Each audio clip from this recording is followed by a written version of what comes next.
This is my classroom tour for this year, the 2022-2023 school year.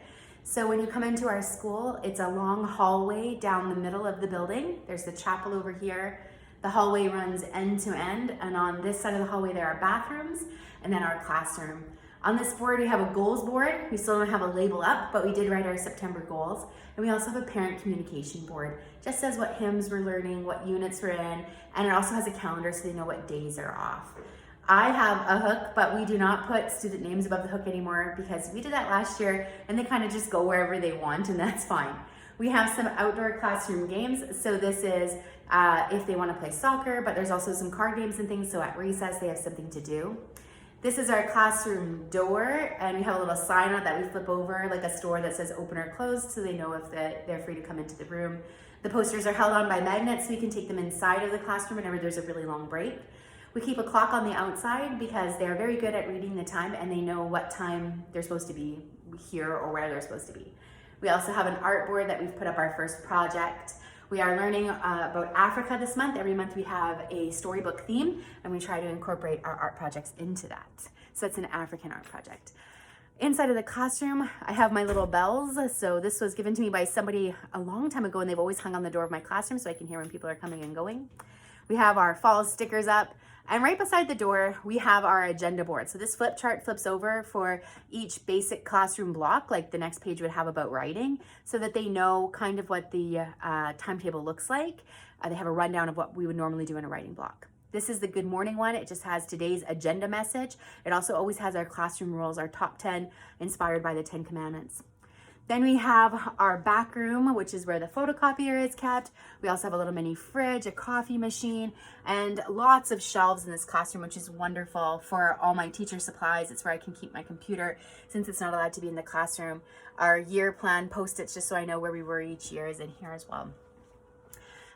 Then back out into the classroom, we have my teacher's desk toward the front. These are their cubby holes where they can kind of put whatever they're bringing from home, their agendas and snacks and things go in there. My desk is at the front. We have our classroom daily schedule here and the board. That's where I put the handouts. This is our big calendar so you can see what comes in the year. And this is called their tickers. So that is popsicle sticks that have their names on them. And if they need to line up, they put their popsicle sticks on my desk and they can line up via popsicle stick and stay in their seats or stay working on what they're doing so we don't have lineups. We have their desks, and this year they got special pencil boxes that open at the top. They look like little books that they were able to decorate on the first day of school. We keep all our do-it-tangs and things here, and the storybooks we're reading for our theme go there. We also are always learning the multiplication table. So this one here is the multiplication table all the way up, and they have little clips. And as they master one table, they climb the ladder. If you were in grade 1, 2, or 3, you were still mastering your addition facts, addition and subtraction, and that's the ladder that they are climbing.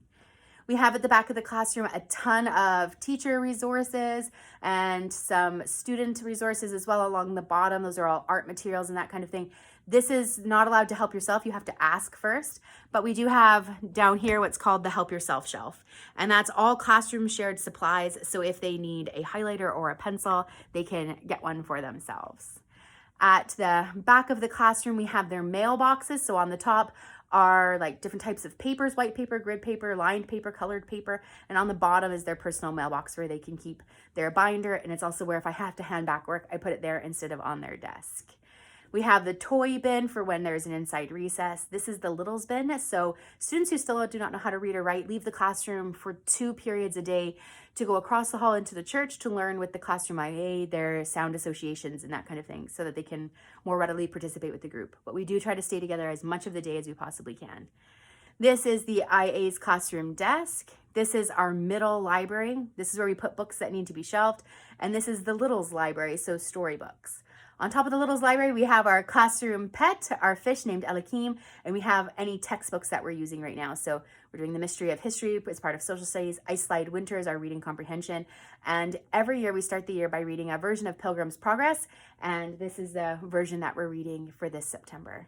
We also have just a board that has some extra stuff at the back, the clock while we're learning to read it, praying for persecuted Christians, our pen pals, and this is our geography stickies. And each day when we do our social studies storybook, like how we're reading about Africa, we would take out the stickies that have to do with Africa and we would put them on this large world map. We have back here our science and art library. This is also pretty much help yourself for anything students might need. And we have so many books that we now had to take one part away to have like a nonfiction library in there as well. We have lots of board games because come winter, most recesses are indoor recesses. And this is the story carpet with my reading chair where we gather every day so I can read aloud to them. We are doing Pilgrim's Progress first, but then we will go back to reading Mandy. They just love Mandy, and we're on book 6. At the back of the room, we also have our yoga mats. We call it Goga, Godly Stretching, and we do Goga every Friday and also during the week if there is a time when people need it.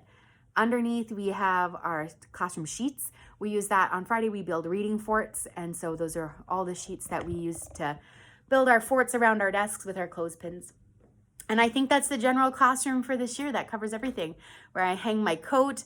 This is just a board for notices and that kind of thing, but otherwise, that's it. This is my 2nd year in this classroom, and I have absolutely loved the privilege of teaching on a Hutterite colony. It has been amazing.